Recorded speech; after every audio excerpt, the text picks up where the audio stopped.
Cheated on again, huh? Those harsh words were thrown at me by my best friend June as I sat despondently. Don't say again. But it is again. How many times now? You were cheated on the last time, and the time before that too, right? Indeed, I was the girl who kept getting cheated on by her boyfriend.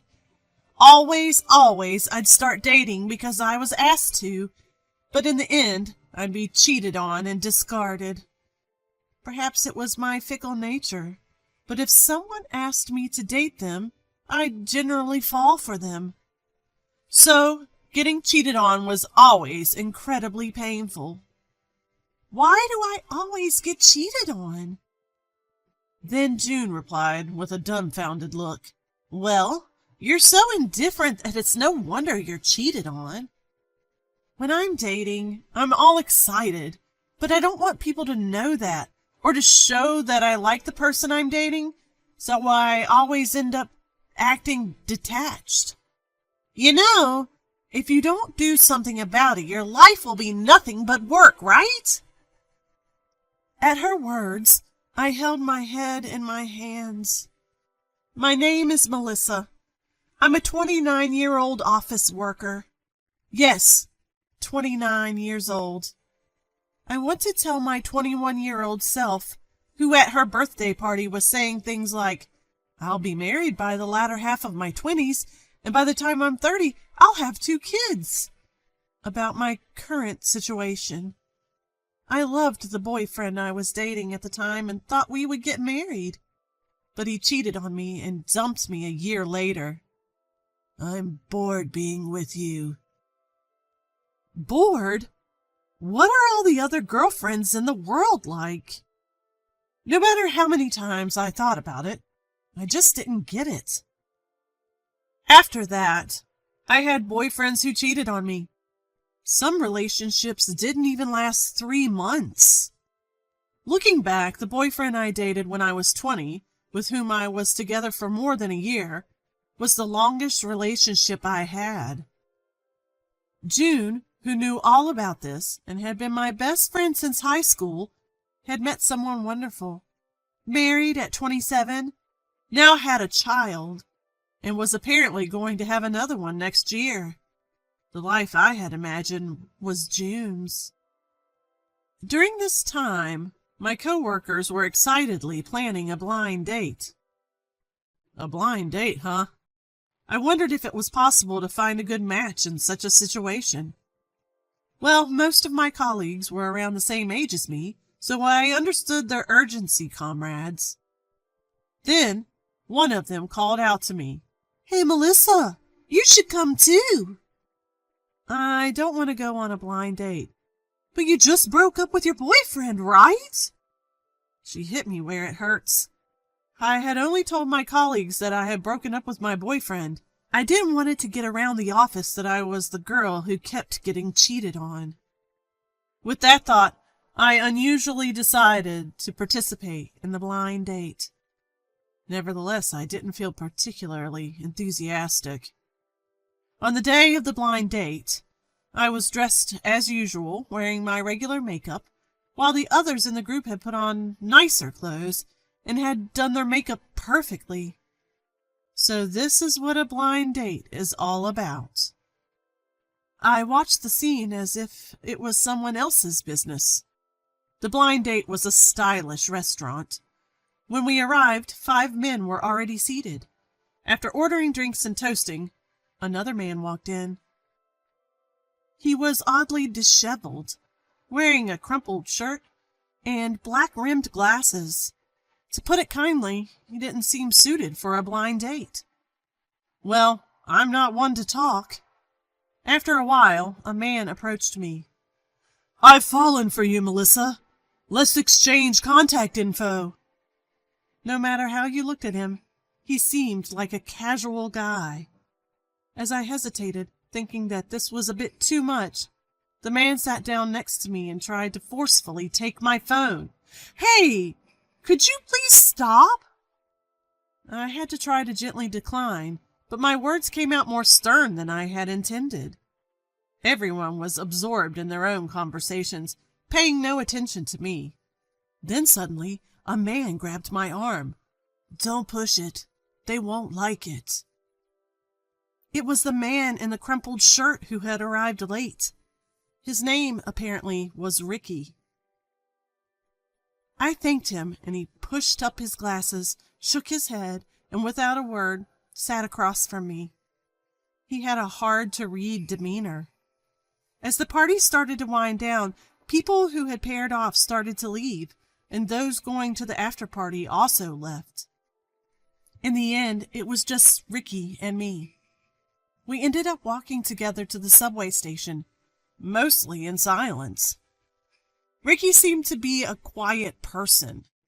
When I asked him where his stop was, it turned out to be the station next to mine. What a coincidence! Ricky pushed his glasses up and offered to walk me home, but his expression was so neutral that I could tell he was just being polite. I declined and got off the subway before him. The next day, my coworkers were excitedly discussing the previous night. "Melissa, what happened with you and Mr. Crumpled Shirt?" Mr. Crumpled Shirt. Because his shirt was crumpled. Oh, Ricky! I inwardly rolled my eyes. Nothing happened. We were going in the same direction, so we just walked together. Well, with that outfit, it's no surprise, a coworker chimed in. But I didn't particularly care. About a week later, while stopping by a bookstore to buy some comics on my way home from work, I ran into Ricky. Huh? We looked at each other. He lives at the next station, and this is the largest bookstore in the area. It's not surprising to bump into him. But still, what a coincidence. Plus, we'd picked up the same comic book.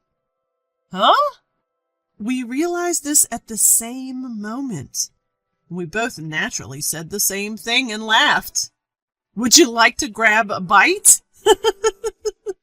I had been thinking about picking up some prepared food at the nearby supermarket, so I readily accepted Ricky's invitation. And yes, Ricky was still Mr. Crumpled Shirt. I suggested a family restaurant, and we moved to a nearby location.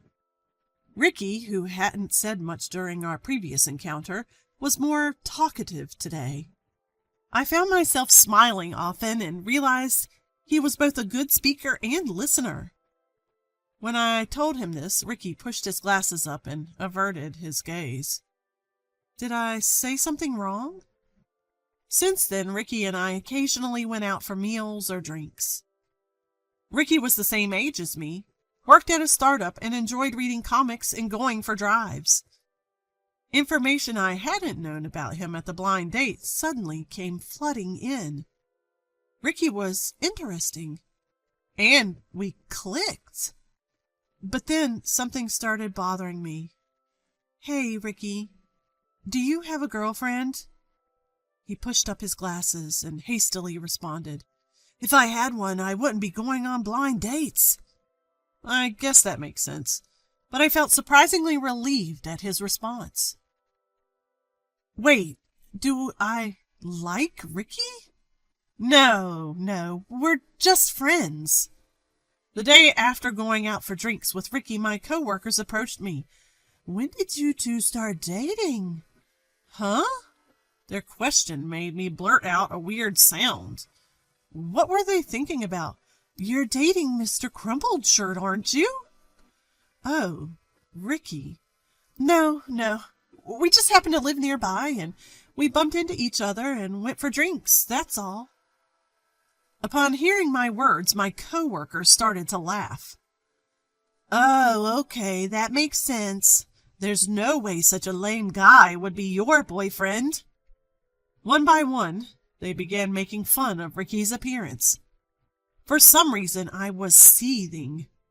Before I knew it, I was shouting, Hey, it's not about looks. Ricky is a really great guy. My coworkers uncomfortably slinked back to their desks. That night, I called my best friend June and told her about it. You're totally in love with him. she said, laughing as she spoke up for my feelings. Indeed, I had come to this realization today at the office. I didn't like it when people made fun of him. Is it really like that? But confessing my feelings is terrifying. I don't care either way, but don't blame me if you regret it. With those words, I started leaning towards confessing. But is his income okay? His clothes are always ragged, aren't they? I knew he worked for a startup, but I didn't know about his earnings. But I knew, just by the fact that he was working, he was decent. Well, he seems to have a job, and compared to my unemployed ex-boyfriends. Yes, having had relationships with several people, just the fact that he was working made him seem like a fine person to me. Thinking about those unemployed guys who cheated, I can't forgive them. If you say so, Melissa, I can only tell you to go for it. With June's words, I decided to invite Ricky for a meal. For the first time, I invited Ricky to dinner on the weekend. It's the first time we would meet during the day. Then, because it was his day off, he suggested going for a drive instead. I remember him saying driving was one of his hobbies, so I agreed to let him pick me up in his car on the day. It felt almost like a date. And then the weekend arrived. I was waiting at the entrance of my apartment building when a white car pulled up. It was Ricky. I had imagined an old or compact, inexpensive-looking car, so I was surprised to see a car of considerable value. Oh, maybe he spends his small salary on his car. That's why he doesn't have money for clothes. I was satisfied with my own conclusions. The drive with Ricky was fun. Thanks to that, I almost forgot my main mission. I had completely forgotten until we reached my apartment. The moment he parked in front of my building, I turned to Ricky. I like you. Please go out with me. Ricky pushed his glasses up and said, Thank you. Then there was a silence. What does that mean? I want him to say something. Does he mean yes or no? I was staring at Ricky's face in surprise. Is this the pattern of a rejection? I said, I'm sorry, lowered my head and got out of the car and dashed into the apartment building. Men are all the same. As I was soaking my pillow with tears, a message from Ricky arrived. The message read, Please take care of me from now on. What? What was that silence earlier then? What was that about? With joy and anger mixing, I was thrown into a strange high. And so we started dating and decided to get married just before I turned 30. My co-workers ridiculed me endlessly. Are you sure you're okay with a guy like that? Won't you struggle financially? But I just wanted to be with the person I loved. He asked me to wait for a bit for the wedding ceremony, so we decided to register our marriage first and start looking for a new home soon. I want a child, and to prepare for that, I'm thinking we need to save money to some degree. Since I can't be too picky about our living arrangements for now, I suggested an apartment that looked good online for $900 a month. It's a bit small, but it's good enough, right? Oh, I wonder if the noise will echo if we have a kid and we're on the second floor. As I was looking at the property, I muttered these thoughts without even realizing it. Suddenly, Ricky said something astonishing. Should we just buy a house then? What? What on earth was he talking about? I didn't earn that much, did I? My mind raced through all the possibilities. Could it be some marriage scam, or was he planning to trick me into taking out a loan? No surprise my mind jumped there, given my history of being cheated on. But then Ricky said, You think I'm poor, don't you, Melissa? You must assume I don't have any money since I spent it all on my car." His statement hit the nail on the head. But it didn't matter. I wanted to marry him. Overwhelmed by my feelings, I blurted out, "That's fine, I'll work. That's all we need, right? So let's buy a house." At this, Ricky burst into laughter, leaving me puzzled. I was utterly perplexed by the situation. "Hey, just so you know, I'm the CEO." Time froze for me in that moment. Seconds later, I found myself shouting in surprise, a sound so loud that I wanted to cover my own ears. "But your clothes, your belongings, they don't look expensive at all." "I used to wear branded stuff, but I was surrounded by people attracted by my wealth. I don't like those who expect me to lavish them with money, and when they realize I won't, they turn on me. That's why I dress like this. Besides, I honestly lack a sense of fashion." Finally, I understood Ricky's perspective. "So don't worry about anything. Will you marry me?" Ricky pushed up his glasses as he asked this. I would later find out that this was his habit when he felt shy. A few months later, we had our wedding. The only reason we waited to have the wedding was because Ricky's grandmother was in the hospital with an injury, and he wanted to wait until she was discharged. I laughed at my own assumption of marriage fraud. There was none of that. My co-workers, upon learning of Ricky's true identity, were envious. "If I knew he was like this, I would have gone for him." "Right? You'd never think that someone dressed so unfashionably would be a CEO." "Melissa, you played your cards right." I wasn't sure if they were envious or mocking, but I put my foot down. I would have married him even if he were poor. It's about the person inside, not the money. Perhaps because of the comfort of being loved, I was able to respond with a bright smile. By the way, at our wedding, Ricky took off his usual black-rimmed glasses. He was astonishingly handsome, reminiscent of a movie star. He apparently wore the glasses because he didn't want to be told that he looked like that actor. June came to the wedding and congratulated us. Now I'm living just as Ricky suggested. I bought a house and continue to work. Ricky's fashion sense is a work in progress, but his attractive face and good physique make even inexpensive clothes look good on him. Lately, he swapped his black-rimmed glasses for contact lenses or rimless glasses, and seems to be paying more attention to fashion. Although I've been cheated on in all my past relationships, I feel secure this time, because I truly love him. We naturally dote on and support each other. Let's build a happy family with Ricky. Forever.